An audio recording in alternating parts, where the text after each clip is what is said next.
Alright, so we strained, well, we milled all of our real Italian tomatoes, and now what we're doing is we're adding 3 cans of tomato paste. To thicken it up? To thicken the sauce. Yes, that is correct. Because just the tomatoes would make it too liquidy. That's right. See, I know something about sauce.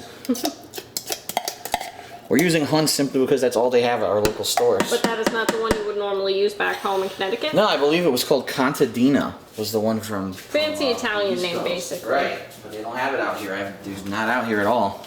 Well, remember, West Coast doesn't exactly have a high Italian population.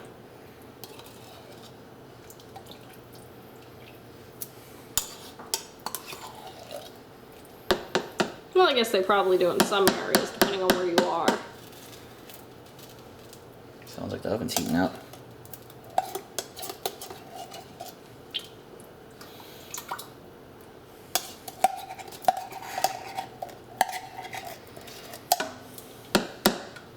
So then what you're supposed to do, supposedly, which I think this will be interesting to try to get this to work, you're supposed to take 2 of the cans, right?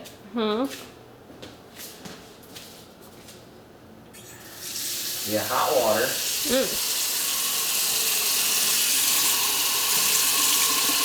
That's hot. You fill up 1 can. You're supposed to pour it between the 2 to try to get some of that paste that's stuck in there unstuck. Makes sense that the hot water would loosen it. It's already starting to work. You're supposed to do this for all 3 cans.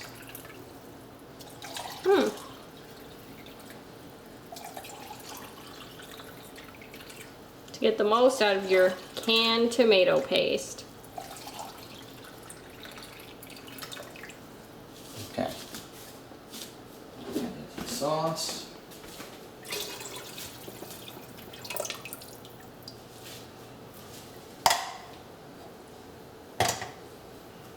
This one, same thing. And by the way, this is the final step. After this, you just add all the ingredients to the sauce that you just toss right in. You're done. The onions and garlic?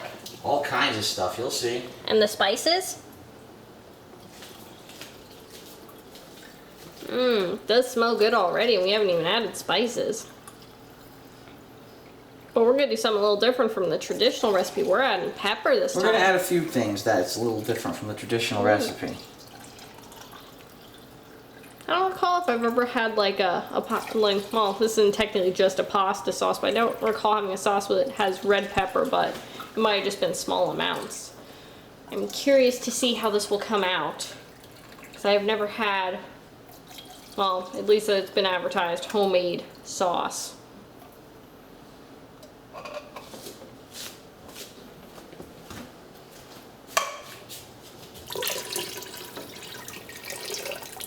There you go. Okay, and one more, the final one.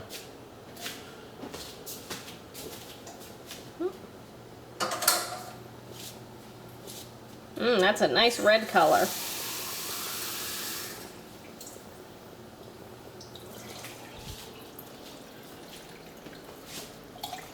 You can do a lot of things with this sauce. You can make it in a big batch, save it for a month, have pastas and grinders and I don't know if other things that require that sauce. Chicken parm, veal parm, well, any kind of an Italian dish. I'm not as into chicken parm, but I know you love the different parms. I don't think I've had veal parm. Alright, so now we're pretty much done with the tomato ingredients. Now we move on to the things that are going to make the sauce unique. Okay? The spices and veggies? Yes, but first we got to try to dilute that, because remember that paste is all stuck at the bottom right now. Stir it up with the slotted spoon. And you see already, see how it got thicker when I started doing that? Because the paste is now diluting. See the paste there? You got to dilute it with the slotted spoon so you get a nice thickness to your pasta sauce. There's some technique involved in making this right. Gotta have that perfect spooning. Breaking down, that's good. Notice I am using a plastic spoon. That is so it does not destroy the edges of your pot. Everything today you buy, almost everything you buy is non-stick, unless you buy something that looks like it's stainless steel on the inside. Everything has that non-stick coating, and this will prevent it from scraping the non-stick coating off of your pot and or pan or whatever you use. Thus preserving the overall shelf life of your pots and pans. Because after a while, if it gets too scratched up, it's pretty much useless. Alright, we're almost done here. And we're going to add all the ingredients to finish it off and start it simmering. So.